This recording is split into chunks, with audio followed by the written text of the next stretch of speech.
수요 예배 오신 모든 성도님들을 주님의 이름으로 축복합니다. 우리 영상으로 함께 드리는 이 수요 예배이지만 함께 모여 드리는 예배처럼 우리 뜨겁고 하나님을 더욱더 갈망하는 예배가 되기를 주님의 이름으로 축원합니다. 기도하고 예배 시작하겠습니다. 사랑의 하나님 감사합니다. 오늘도 주님께서 주신 귀한 하루를 살다가 시간이 되어서 주님의 영광을 높여드리는 이 예배로 함께 드립니다. 우리의 예배가 온전히 주님께 올려드려지기를 간절히 소망합니다. 각자의 가정에서 최선을 다해 드려지는 이 예배가 모두에게도 기쁨, 주님에게도 기쁨이 되길 간절히 소망합니다. 오로지 영광 받으실 그 주님을 찬양하오며 우리를 사랑해 주시는 예수님의 이름으로 기도드립니다. 아멘. 이 시간 함께 내게 강 같은 평화 찬양하겠습니다.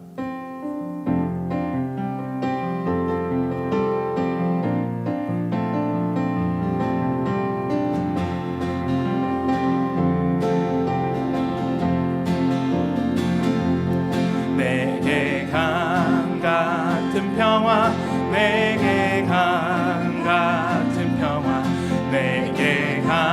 같은 평화 넘치네.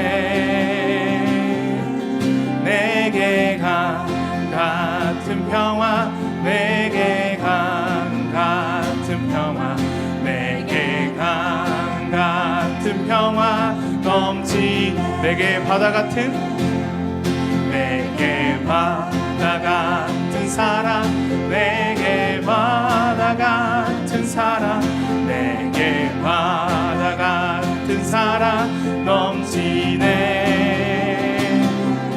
내게 바다 같은 사랑, 내게 바다 같은 사랑, 내게 바다 같은 사랑 넘치네. 내게 샘솟는, 내게 샘솟는 기쁨, 내게 샘솟는 기쁨, 내게 샘솟는 기쁨 넘치네.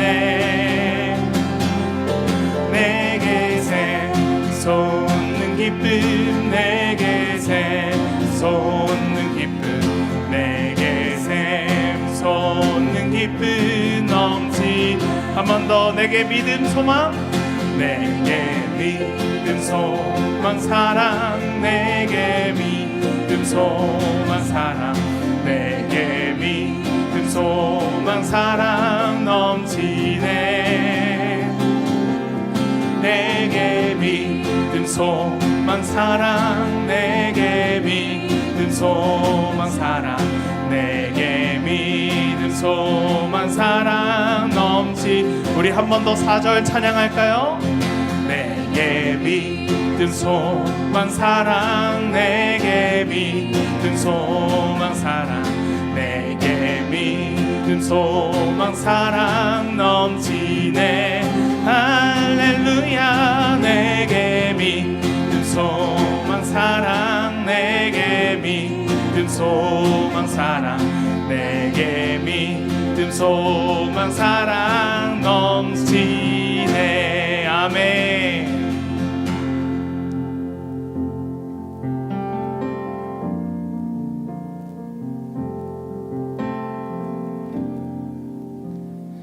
이 세상을 살아가는 동안에 나의 힘을 의지할 수 없으니 기도하고 낙심하지 말 것은 주께서 참 소망이 되심이라. 주의 길을 걸어가는 동안에, 주의 길을 걸어가는 동안에 세상의 것 의지할 수 없으니 감사하고 낙심하지 말 것은 주께서 참 소망이 대심이 하나님의 꿈이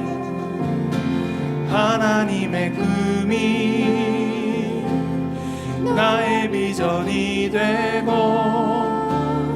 예수님의 성품이 나의 인격이 되고 성령님의 권능이 나의 능력이 되길 원하고 바라고 기도. 우리 처음부터 다시 찬양할까요? 이 세상을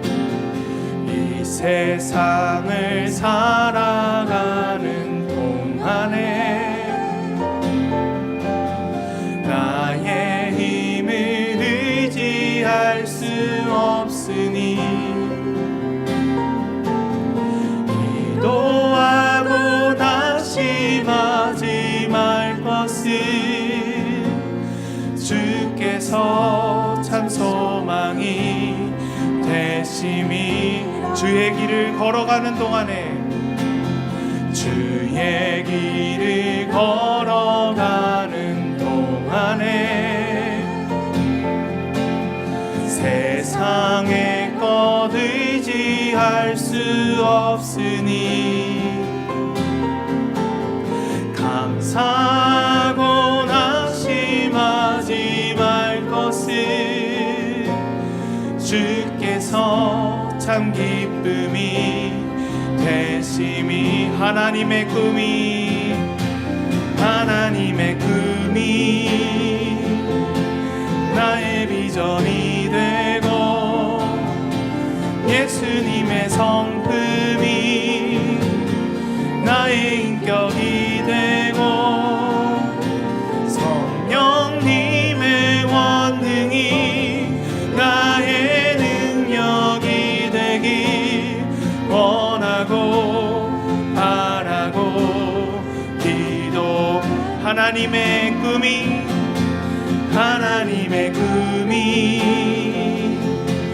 나의 비전이 되고 예수님의 성품이 나의 인격이 되고 성령님의 권능이 나의 능력이 되길 원하고 바라고 기도합니다.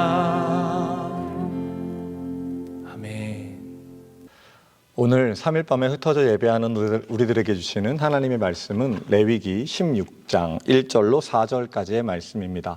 제가 읽겠습니다.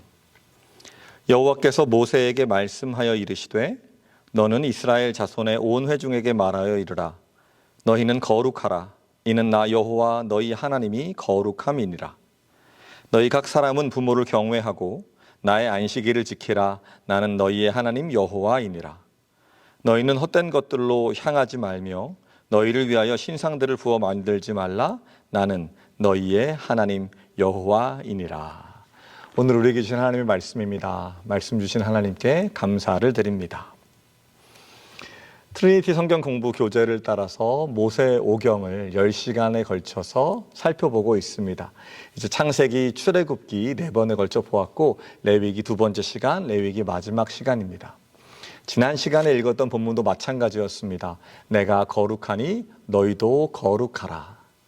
우리의 힘으로는 거룩할 수 없는 존재임을 누구보다 잘 아시는 하나님이시지만 다시금 우리를 태어나게 하시고 의롭다 불러주셔서 하나님과 함께 사귀기 위하여 그 거룩한 지경으로 우리를 초대하여 주십니다. 그렇게 거룩해지기 위하여 또는 거룩함을 입은 성도들이 어떻게 살아가야 하는지 말씀을 통해 하나하나 규정들을 배워가고 있죠. 지난 주간에는 기억이 나시겠지만 5가지 제사에 대해서 우리가 살펴보았습니다. 번제, 소제, 이것은 어떻게 드리는지, 무엇을 드리는지에 대한 구분이었고요. 화목죄, 속죄죄, 속건제, 이것은 무엇을 위하여 드리는지, 제사의 기능과 목적에 대한 설명들이 레위기 초반부에 있었습니다. 그리고 그 제사, 5가지 제사에 대한 이야기가 끝나자 하나님께서는 한번 실패하였던 아론을 다시 세워주셨고 그 뒤로는 깨끗한 것과 그렇지 않은 것, 그 음식 규정들을 우리에게 말씀하여 주셨습니다. 그리고 오늘 우리가 읽는 레위기 16장 이후의 말씀들은 대속죄일에 대한 규정, 그리고 각종 생활 규범에 대해서 우리에게 설명하여 주고 있습니다. 지난 시간과 똑같은 원리가 있는 것 같아요. 우리는 지금 이러한 음식 규정들을 지키고 살아가지 않습니다. 동물의 희생 제사도 드리지 않습니다. 주님께서 이미 깨끗하게 하셨고 주께서 깨끗하게 하신 것이면 무엇이든 감사함으로 받아 먹으면 되는 것이고, 그리고 예수 그리스도의 단 한 번 온전하고 완전하신 희생 제사를 통하여 우리는 다시금 동물 제사를 드리지 않아도 되기 때문입니다. 그럼에도 불구하고 말씀에 이렇게 친절히 적혀 있는 이러한 것들을 명령하신 하나님의 마음 뜻은 우리가 함께 더 깊이 깨달아 가기 원합니다. 거룩을 기대하시면서 주신 이러한 규례들을 묵상하면서 우리가 문자적으로 그런 것들을 지키지는 않지만 이곳에 담겨 있는 하나님의 사랑과 친절한 인도하심을 함께 깨달아 보기 원합니다. 레위기 16장부터 우리가 볼 텐데요. 레위기 16장은 욤키푸르라고 하는 대속죄일에 대한 규정입니다.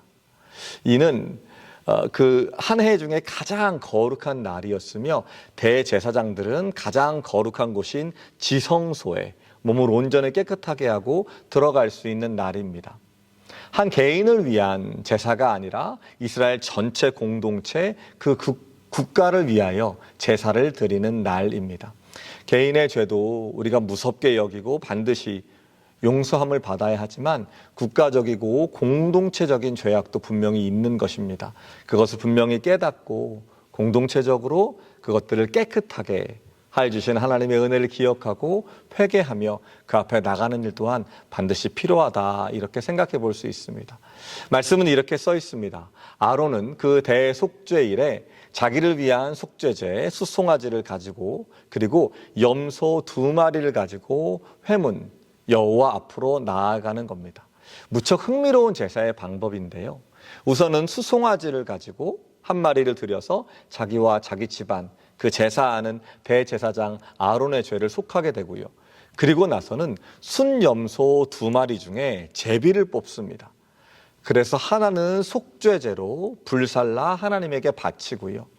그리고 또 한 마리의 염소는 아사셀을 위하여라는 말과 함께 광야로 내어 보내게 됩니다.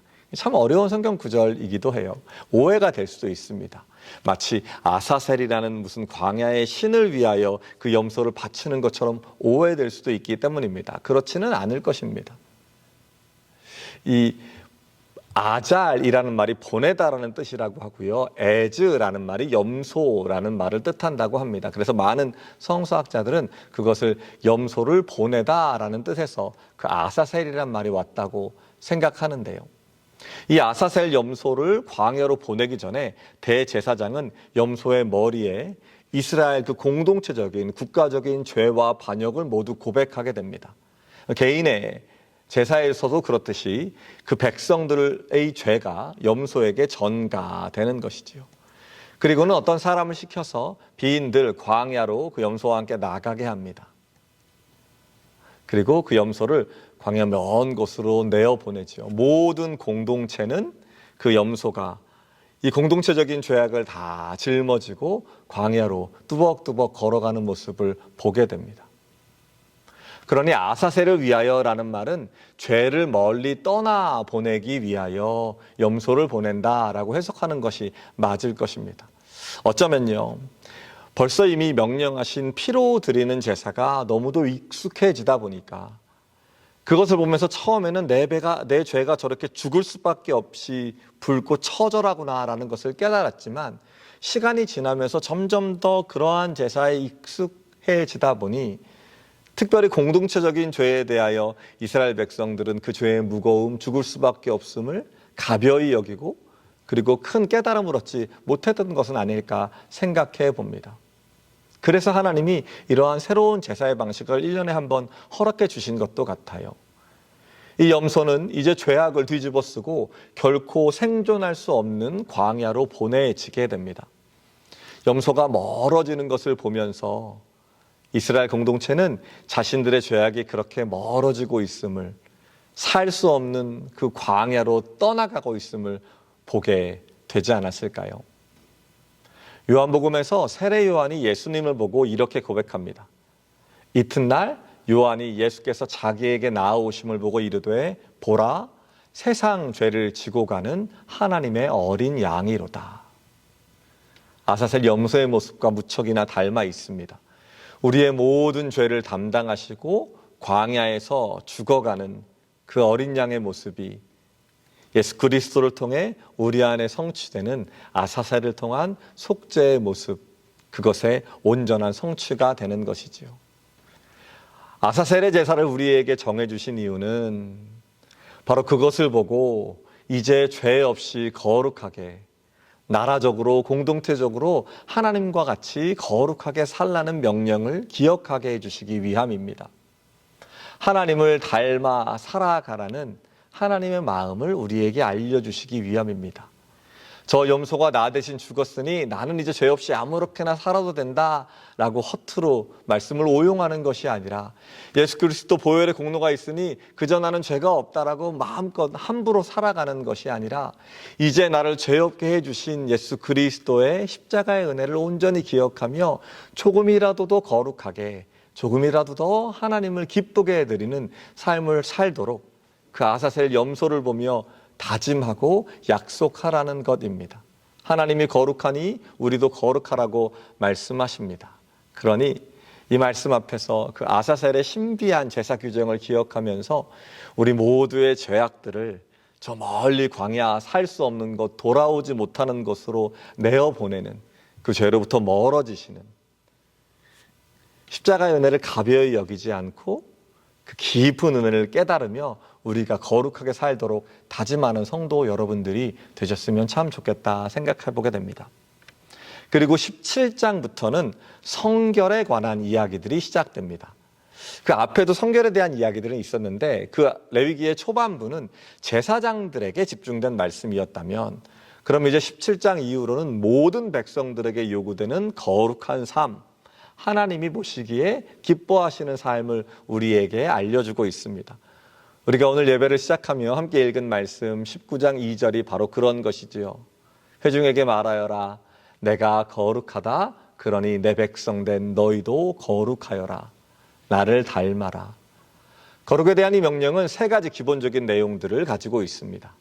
첫 번째는 부모를 경외하는 일, 그리고는 안식일을 지키는 일, 다른 신이 아닌 하나님만을 섬기며 우상을 만들지 않는 일. 10계명의 두 번째, 네 번째, 그리고 다섯 번째 계명이지요. 이 중요한 말씀과 더불어서 또한 조금만 생각해 보면 왜 이 말씀 하셨구나 알만한 여러 가지 규칙들, 삶의 방식들을 우리에게 알려주십니다. 예를 들면요.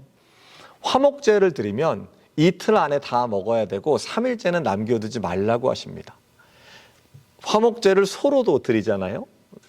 소를 한번 잡으면 600~700명이 먹을 만한 고기가 나온다고 합니다.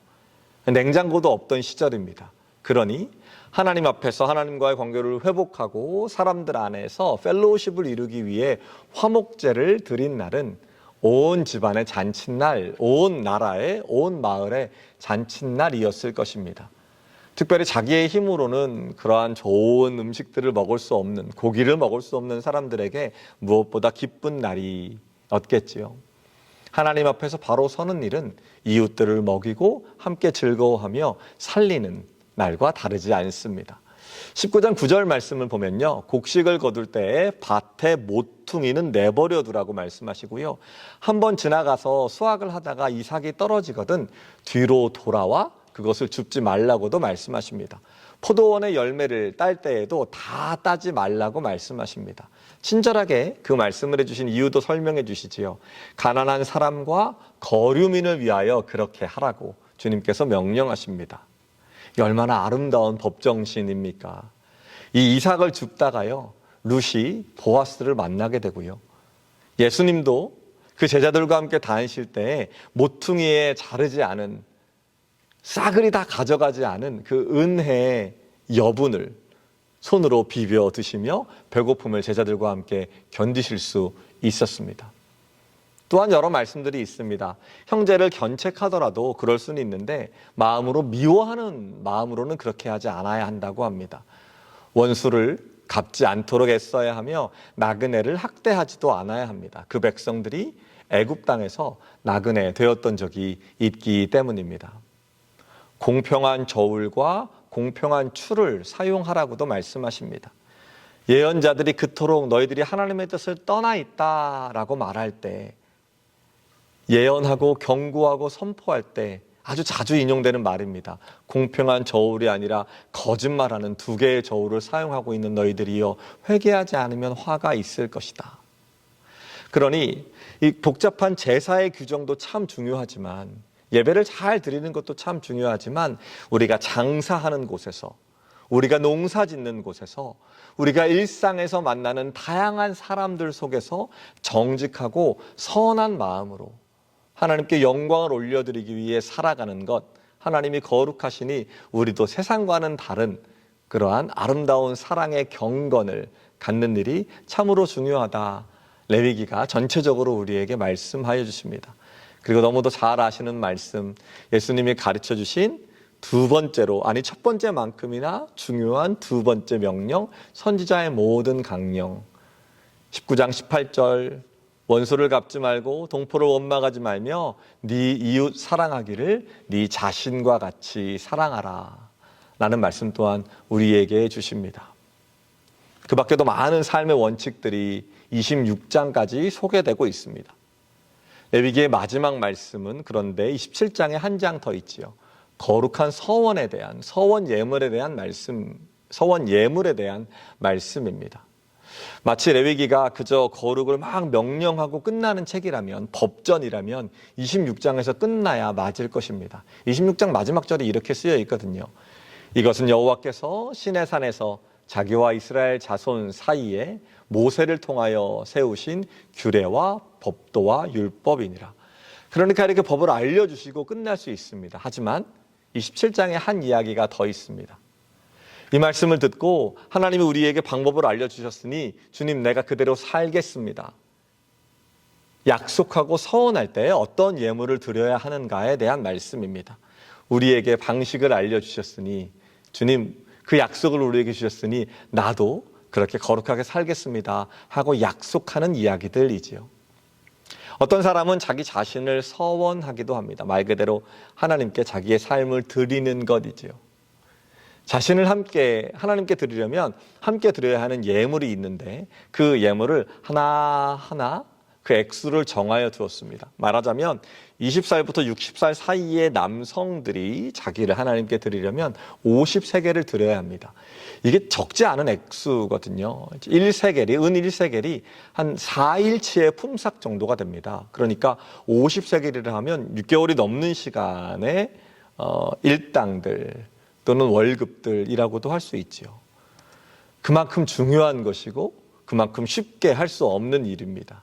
내 자신과 내 모든 것을 드리겠다는 표현이죠. 그런데요, 여기에서도 똑같이 이 법의 아름다운 정신이 드러납니다. 27장 8절을 보면 서원자가 가난하여서 이 정한 것을 다 갚지 못하겠거든 제사장이 그 값을 다시 정하여 줄 수 있다는 겁니다. 가난하여서 못 드리는 서원은 없습니다. 왜 우리가 제사를 5가지의 제사를 공부할 때에도 염소나 양이나 소를 드리지 못하면 비둘기를 드릴 수 있고, 그것도 드리지 못하면 곡식으로 소제로도 하나님을 예배할 수 있다고 말씀해 주신 것처럼 하나님은 그 액수의 크기가 아니라 거기에 담겨있는 우리의 정성과 마음을 보시는 분이십니다. 그렇게 자기 자신을 예물과 함께 드려서 하나님을 기쁘게 해드리며 살도록 약속한 이들의 아름다운 고백이 레위기의 맨 마지막 장에 담겨져 있지요. 몇 번 소개드린 적이 있는 것도 같은데요. 한국교회 선교회 초반부에 우리를 건져주시고 의롭다 불러주시고 거룩한 제사장의 직분을 맡겨주신 하나님께 너무도 감사하여 하나님께 예물을 드리고자 하는 많은 이들이 있었습니다. 하지만 먹고 살기도 어려운 시절에 넉넉하게 하나님께 드릴 것이 없는 사람들도 많았지요. 예배 중에 그들 중에 누군가가 일어나서 이렇게 고백했다는 기록들이 아름답게 남아 있습니다. 주님, 내가 주님께 무엇이든 드리고 싶은데 내가 지금 가지고 있는 것이 없습니다. 그러니 내가 이 농사절기가 끝나면 이 겨울 농한기에 한 달에 열흘을, 한 달에 일주일을, 일주일에 며칠을 주님께 드리겠습니다. 이것이 한국교회의 아주 유명한 그리고 아름다운 전통인 날연보라고 하는 헌금입니다. Day offering, 날을 드리는 것이지요. 그렇게 거룩하게 살기로, 하나님을 기쁘게 드리며 살기로 결단한 사람들이 날을 연보하였고, 그리고 그 날 동안에는 교회에 와서 교회 일을 하고, 그리고 각 지역에 다니면서 복음서를 전하며 전도를 하고, 그리고 하나님이 기뻐하시는 방식으로 어려운 사람들을 도왔지요. 한국교회의 아름다운 부흥은 바로 자기 자신을 드리는 그 서원을 반드시 지키는 이들을 통하여 이루어졌음을 보게 됩니다. 레위기 마지막 장에 있는 말씀은 그 서원을 쉽게 취소할 수 없다고 말합니다. 서원을 했다면 꼭 갚아야 한다고 말합니다. 왜일까요? 서원은 우리의 마음이 기쁠 때, 그리고 간절할 때 드리게 됩니다. 주님, 꼭 이거 들어주십시오. 저도 주님께 이 약속 지켜드리겠습니다. 하지만 주님께서 그렇게 은혜를 주시고 나면 마음이 바뀌는 것이 사람이지요. 참으로 안타까운 모습입니다. 그래서 말씀은 그 서원을 쉽게 무르지 말라고 말씀하십니다. 시편에 이렇게 말씀하십니다. 여호와의 장막에 머무를 자가 누구인가? 주의 성산에 사는 자가 누구인가? 망령된 말을 하지 않고 그 눈이 선하며 여호와를 두려워하는 자, 그를 존대하는 사람, 마음에 서원한 것은 해로울지라도 변치 않으며 서원을 갚는 사람, 그가 주의 장막에 머무를 자고 주의 성산에 사는 자라, 이렇게 말씀하십니다. 우리에게 약속 주신 하나님께 우리도 최선을 다하여 우리의 거룩한 삶을 약속드리고, 그리고 그 서원을 지키며 살아가는 우리 모두가 되었으면 좋겠습니다. 많이 읽은, 많이 살펴본 우리 정결례를 우리가 문자 그대로는 따르지 않는다고 할지라도 그 거룩을 요구하시며 기대하시는 하나님을 따라 그분의 기쁨으로 살아가시는 복된 성도님들 되시기를 주님의 이름으로 축원합니다. 거룩하게 살아갑시다. 이 시간 우리 함께 읽고 또 들은 말씀 기억하면서 마음 모아 함께 찬양하기 원합니다.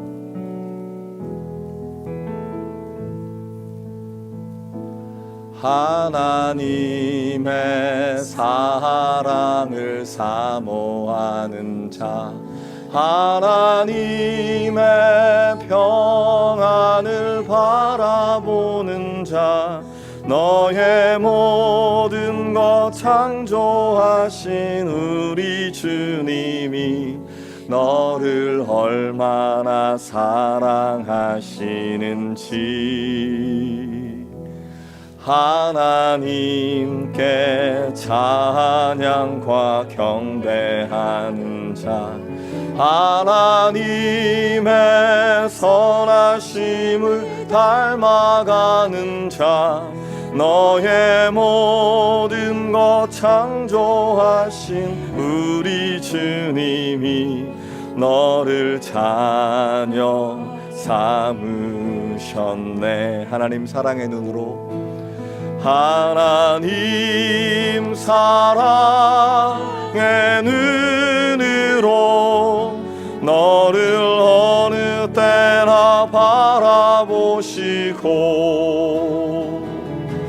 하나님인 자 한 귀로서 언제나 너에게 기울이시니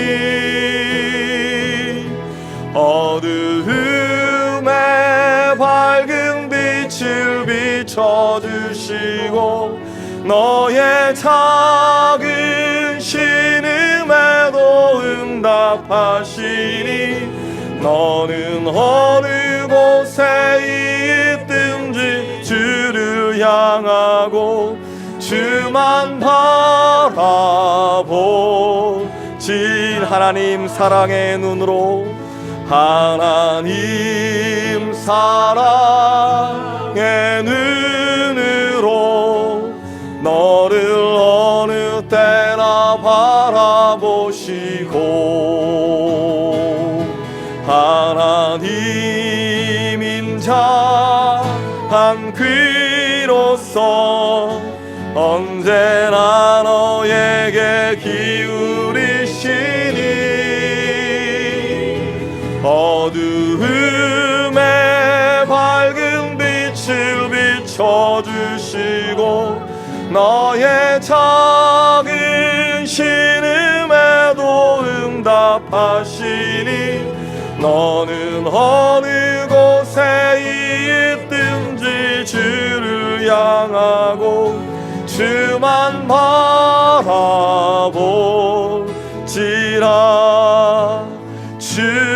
주만 바라볼지라.